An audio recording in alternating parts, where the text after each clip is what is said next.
Alhamdulillahi Rabbil Alamin. Wassalatu wassalamu ala Rasulillahil Karim. Amma ba'd. Assalamualaikum warahmatullahi wabarakatuh. Alhamdulillah. Purihin natin ang dakilang Allah subhanahu wa ta'ala, ang Diyos na nag-iisa at nagbigay ng gabay sa atin. At pasalamatan natin ng walang hanggang pasasalamat.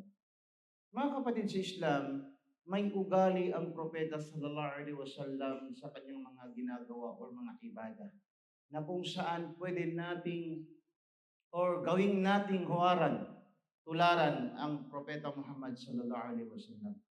Sinabi ni Aisha radhiyallahu anha, an ummil mu'minin Aisha radhiyallahu anha qalat, kana Rasul sallallahu alaihi wasallam idza amila amalan athbatahu. Yani athbatahu dawamu alayhi. Makikita mo yung hadis nito sa Sahih Muslim sa page 746. Yung hadis nito, maikli lamang. Ayon sa sinabi ng ina ng mananampalataya, si Aisha radhiyallahu anha, sabi niya, kung ang propeta Muhammad sallallahu alaihi wasallam may ginagawa siyang isang gawain, isang bagay na gawain, ito ay ipinagpatutuloy niya. Ibig sabihin, asbatahu, yung tuloy-tuloy na ginagawa niya at hindi niya to basta iniiwan. Consistent. Ika nga, ang ugali ng propeta sallallahu alaihi wasallam may consistency sa paggawa ng ibada. Kahit maliit na ibada lamang yan, pero tuloy-tuloy na ginagawa niya.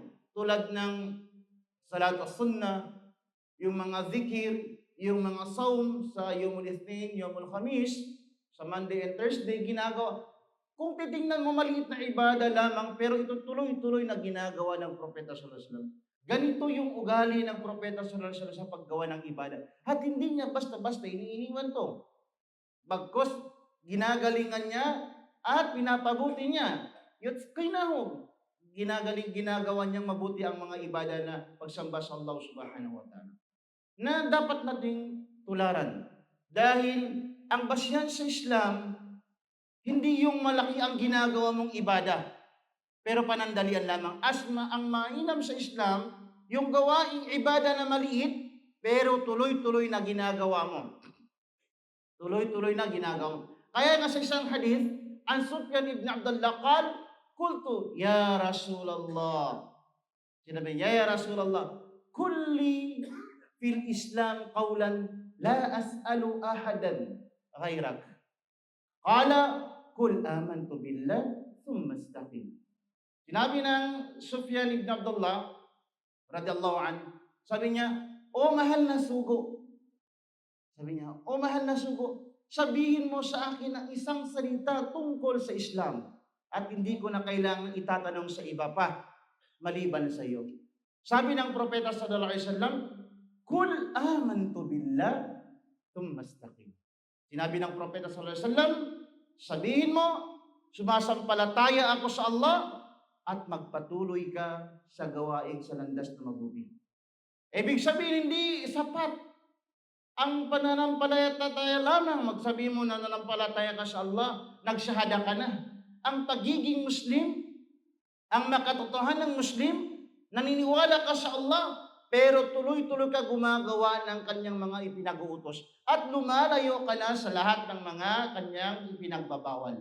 Yon ang totoong Muslim at consistent sa Muslim. Lahat ng itinuturo, lahat ng pinag-uutos sa Islam ay gagawin mo ito. Kahit maliit lang na ibada, pero tuloy-tuloy. Tulad ng pag-aaral sa Islam. Kailangan natin mag-aaral sa Islam. Dahil relihiyon natin ito. Tayo ang mag-aaral, hindi yung ibang tao. Kahit tingin natin na maliit lamang na bagay ang pag-aaral, pero malaki sa paningin ng Allah subhanahu wa ta'ala ang kabutihan nito. Nawa inshallah ang hadis ng Propeta sallallahu alaihi wasallam isa pamuhay natin at magawa natin sa buhay. Assalamualaikum warahmatullahi wabarakatuh.